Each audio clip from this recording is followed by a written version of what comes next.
তাদের যেভাবে এখানে অত্যাচার হয়েছে তার একটা খণ্ডচিত্র আপনারা দেখেছেন। আমরা প্রায় ঘন্টাখানিক ধরে 7-8 জনের কাছ থেকে শুনেছি।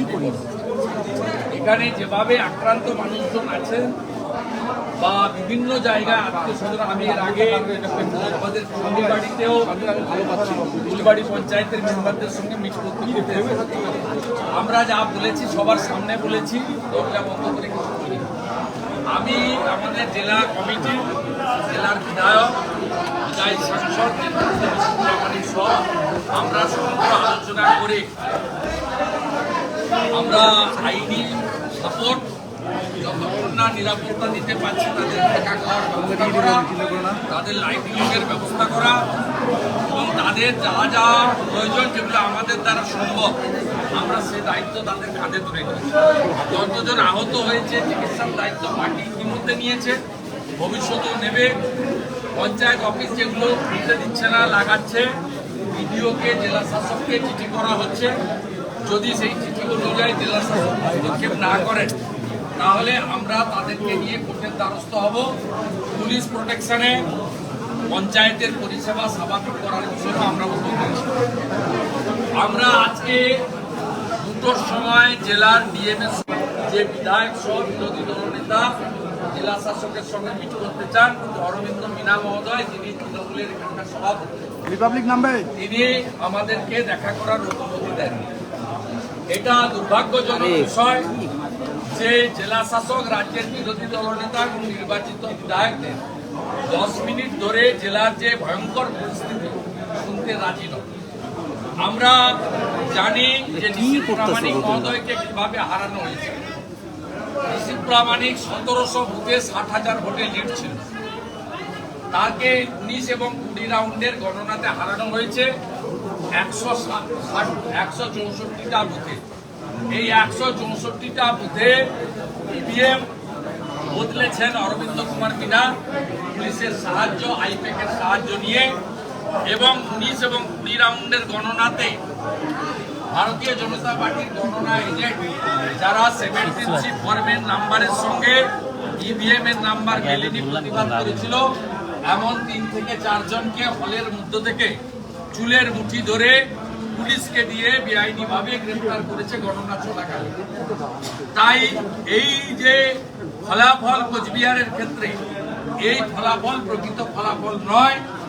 এবং আমি এর আগেও নিশীথ প্রামাণিক মহোদয়কে পরামর্শ দিয়েছি যে যে সমস্ত 70 নাম্বারের সঙ্গে ইভিএম মেলেনি তার জন্য প্রয়োজন হলে তিনি 30 দিনের মধ্যে নিয়ম, ইতিমধ্যে 10 দিন অতিবাহিত, ইলেকশন পিটিশন করতে পারেন। তাই আজকে ওরা জানে যে এটা প্রকৃত রায় নয় এবং সেই কারণে ওরা হুমকি, জরিমানা, বাড়ি ভাঙচুর এবং জোর করে তৃণমূলের পতাকা হাতে ধরিয়ে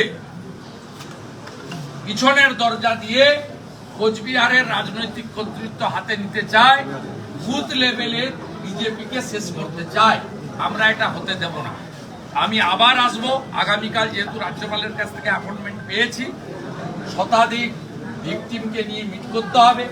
মঙ্গলবার আমার করা মামলাতে মহামান্য প্রধান বিচারপতির এখানে এজলাসে আছে, তাই আমি প্রস্থান করছি এই মুহূর্তে।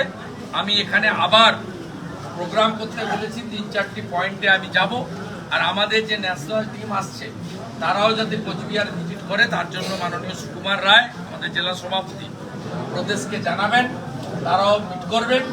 আজকে সিদ্ধান্ত হয়েছে আগামীকাল থেকে নিশীথ প্রামাণিকের নেতৃত্বে বিধায়ক এবং জেলা কমিটিতে তারা টিমে ভাগ হয়ে সমস্ত এলাকা, বিশেষ করে সিতাই, নাটাবাড়ি, কোচবিহার দক্ষিণ এবং দিনাটা, সবচেয়ে আক্রান্ত যে এলাকাগুলো, এই এলাকাগুলো তারা ভিজিট করবেন। আর যতক্ষণ পর্যন্ত আমরা নিরাপত্তা সুনিশ্চিত করতে না পারছি ততক্ষণ পর্যন্ত বিজেপি কর্মী, সমর্থক, নেতৃত্ব, পঞ্চায়েত মেম্বার তাদের আমরা না যাওয়ার পরামর্শ দিয়েছি। বলছি, দক্ষিণবঙ্গের 4টি আসনে আপনি বলেছেন কলকাতায় যে আপনি কোর্টে যাবেন, মঙ্গলবার দিন কেস তারা ফাইল বলেছেন কুচবিহারের যাওয়া হবে যে আমি প্রার্থীকে পরামর্শ দিয়েছি, তিনি কাগজপত্র খতিয়ে দেখে সময় আছে, আরো হাতে আছে, তিনি তো সবটা দেখে নিয়ে করবেন। ফর্মের যে নাম্বার ইভিএম তার সঙ্গে মিসম্যাচ হয়েছে অ্যাকাউন্টে, এটা তো গ্রাউন্ডে যেতে হবে। উনি ওনার লিগেল দিক দিয়ে সেটাকে assess করছেন। করার পরে এই এক সপ্তাহ সিদ্ধান্ত নিয়ে আপনাদের উনি জানাবেন। আজকে একটা মিটিং আছে আপনাদের কোর কমিটির আজকেও দিনে দুপুরে গুলি হয়েছে বেলগুড়িয়ায়, একের পর এক গুলি চলতে লাগছে। মুক্তাঞ্চল পুলিশ মন্ত্রী এগুলো করাচ্ছে। পুলিশ মন্ত্রী এই জেলায় উদয়ন গুহ সহ গুন্ডাদের হাতে এবং কার্যত একটা বিশেষ সম্প্রদায়ের কিছু গুন্ডাদের হাতে পুরো কোচবিহার জেলার পিছিয়ে থাকা, সামাজিকভাবে অর্থনৈতিকভাবে পিছিয়ে থাকা রাজবংশী সহ নমশূদ্র সহ আজকে উদ্বাস্তু হয়ে আসা মানুষজনের উপরে, বাংলাদেশ থেকে ধর্মীয় কারণে উৎপীড়িত হওয়া মানুষজনের উপর সীমাহীন অত্যাচার করছে।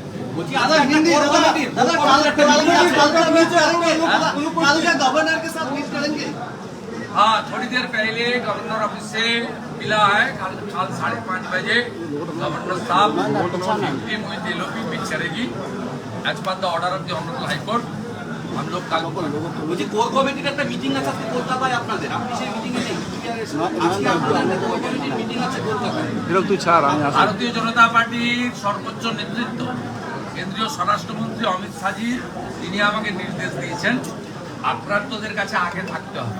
কোর কমিটিতে 18 জন সদস্য আছে, 17 জন ওখানে থাকবে, কোনো প্রবলেম নেই। আরেকটা 16 জন, আমরা দুজন এখানে আছি।